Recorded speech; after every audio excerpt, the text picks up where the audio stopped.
Hey everybody, welcome back to the channel. Getting back to work on the Cobra in this video.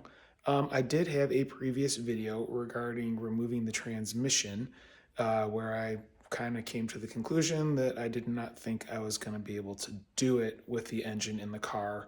I just couldn't manipulate it enough to get enough room.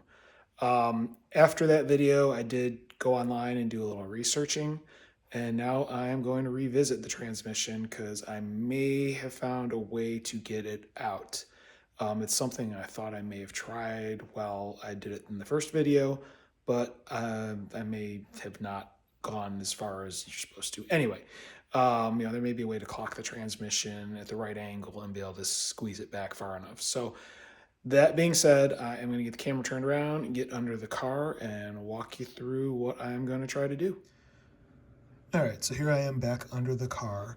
I know last video related to the transmission, I basically said, I was kind of thinking that the only way to get this thing out of here is if I pull the engine and move it forward about 4 inches to get me the clearance. I did some Googling online, and I did find an article or a post or whatever, and somebody had advised that with the bell housing mounted to the engine and taking off the transmission mount, taking this shifter completely off, you should be able to clock the transmission 90 degrees counterclockwise and then slide it backward.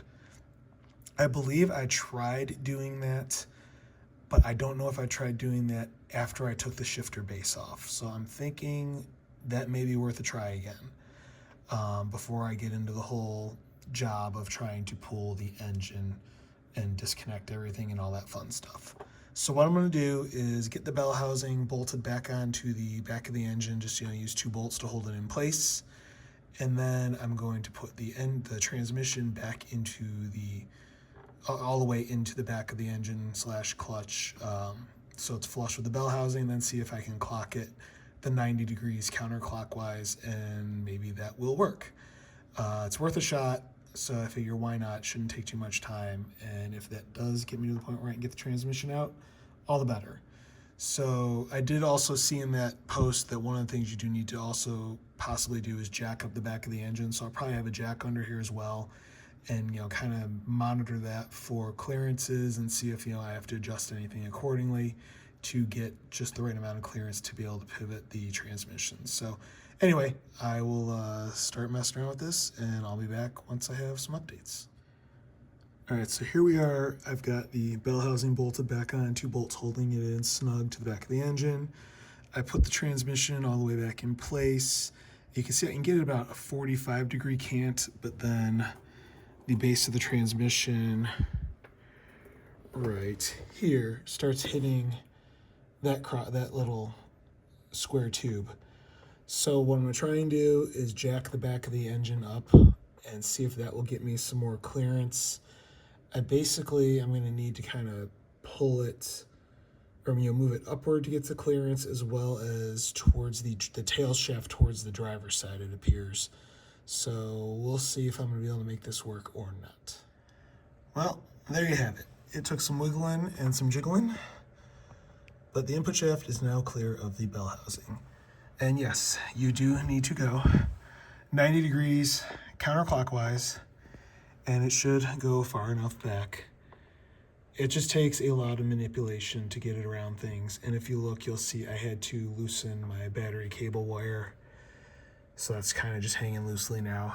I removed the bolts and everything, but we now have a transmission free of the bell housing. So I'm going to go ahead, remove the bell housing, and then I should be able to pull the transmission out of the car. And I can finally say victory. Was able to get it out. I did have to do a little bit more like manipulating of the jack and wiggling of the transmission a little bit further back in order to get the bell housing to clear. I actually kind of had to spin it a little bit as well and just kind of find the easiest spot to get it past the input shaft. But either way, it is all done. As you can see, the transmission is out as well.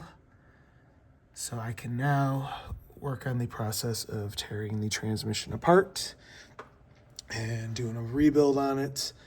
I'm going to get this clutch out. It looks like it's seen better days. There's a little bit of wear on those fingers of the pressure plate. This is supposed to be a King Cobra clutch. I'll have to check the part numbers and see. I'm not sure what I'm going to put back in it. I was also planning on doing an aluminum flywheel because I love those, and this is a lightweight car, so really not going to impact it in any negative way.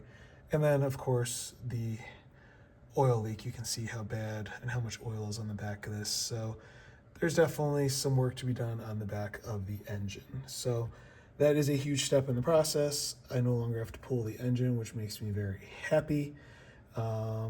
It's probably going to be a total bear getting the transmission and bell housing back in place based on how difficult it was getting it out. But we will cross that bridge when we get there. Thankfully, the T5 is a fairly light transmission in comparison to others where I was able to get it on myself. It's try at your own risk. If you have anything more sturdy than a regular T5, it may not be as easy because like I said, I'm kind of wiggling this thing around under the car. It is not exactly light, but you are having to, try and fine tune where things are located and manipulate it. So, user beware, and that is all I have to say on that topic. And here it all is in its glory. Transmission out of the car. You can see, throwout bearing. That's been noisy pretty much since day one, seen better days. So that was one of the reasons I did this. You can see all of the oil and grime inside the bell housing. That was one of the other reasons I had to do this. The transmission itself has had the illustrious T5 second gear grind since I got it, so I'm willing to bet this was never rebuilt, and I believe it probably, I'm guessing it probably has 80,000 miles on it or so. I don't know, who knows. It definitely needs cleaning up. It's seen better days. And one of the other things I need to fix on it, which I had a video about this previously, is the previous owner, one of them, stripped out the fill plug, and I tried fixing it in the car and welding a bolt into it. Will not come out, so the only way to fill this right now basically is by removing one of the plugs on this side and going in that way. But that's something I need to fix as well. So still trying to decide what all I'm going to do with this, if I want to keep the gearing and just do a basic rebuild of the existing gears, or if I want to upgrade the gearing with like Astro or some of the other ones that are out there.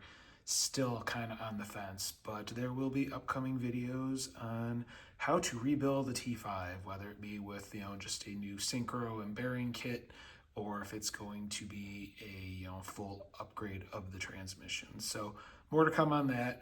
Thankfully, they're fairly easy to work on. I've rebuilt a few T5s already in the past, so not too bad there. All right, with that, I think I'm going to end the video here. It seems to be a pretty good stopping point. I will take that victory getting the transmission out. Definitely more to come on this car because, as I've said previously, I had a lot of projects and I just walked through a bunch of stuff I need to do on the transmission alone, let alone other stuff on the engine as far as leaks and other issues to resolve there. So if you want to follow along, see what happens, please hit like, please hit subscribe, please hit the notification bell. Subscriptions are appreciated, definitely helps the channel and getting the channel out more. If you have any questions or comments, please leave them in the comment section below. I do review them and I will reply. I do have a new merch store selling some shirts and things like that. If you want to check it out, there is a link in the description, or you will probably see some of the items below the video. Also have a second channel devoted to firearms, so if that is something that interests you, please check it out. Again, link for that channel is in the description as well. And that being said, thank you very much for watching and have a great day.